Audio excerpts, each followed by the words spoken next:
Народные приметы и поверья, связанные с чиханием. Народные приметы. К чему чихать в ночь на Новый год, чихнуть одновременно с кем-то, чихать в пути, во время трапезы в бане, невеста чихает перед свадьбой. К чему снится, что кто-то рядом чихает. И другие приметы, связанные с чиханием.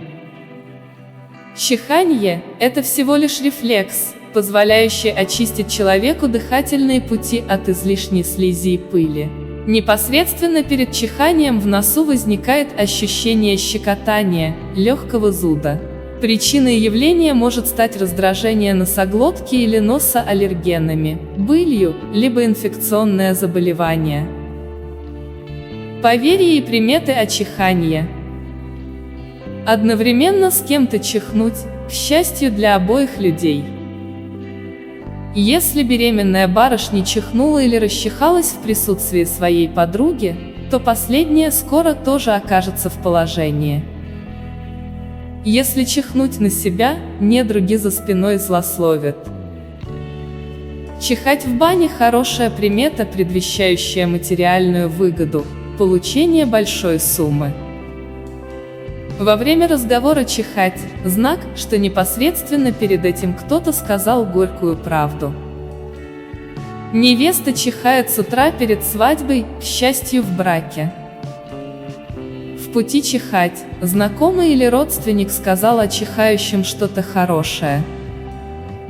Появившись желание чихнуть резко пропало, к появлению тайного поклонника.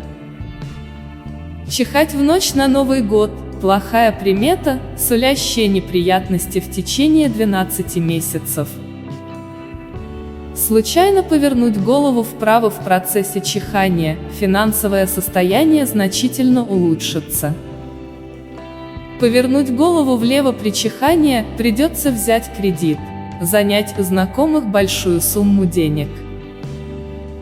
Влюбленный человек чихнул, вспоминая о второй половинке, приятному сюрпризу.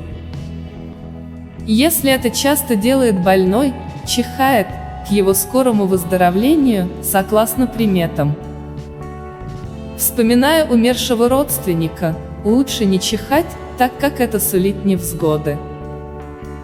Во время трапезы чихать с малознакомыми людьми, к появлению нового друга.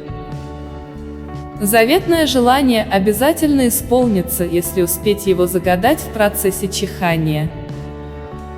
Целый день зуд и чихание не дают покоя, дурной знак, предрекающий тяжелую болезнь. К чему снится? Чихание во сне. Во сне чихнуть. Неожиданная новость заставит изменить планы на ближайшее будущее, согласно приметам.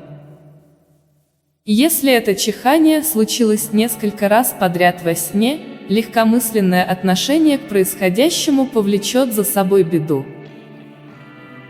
Видеть или слышать в сновидении, как чихает другой человек, к незваным гостям, которые принесут неприятности. Приснилось, что пришлось лечиться от насморка и зуда в носу, к переменам в жизни, если вылечиться удалось во сне. Страдать в сновидении от хронического насморка, к проблемам в семье, на службе. Стоит учесть, что во время чихания можно заразить кого-то инфекционной болезнью, либо заразиться самому. Будьте осторожны и здоровы!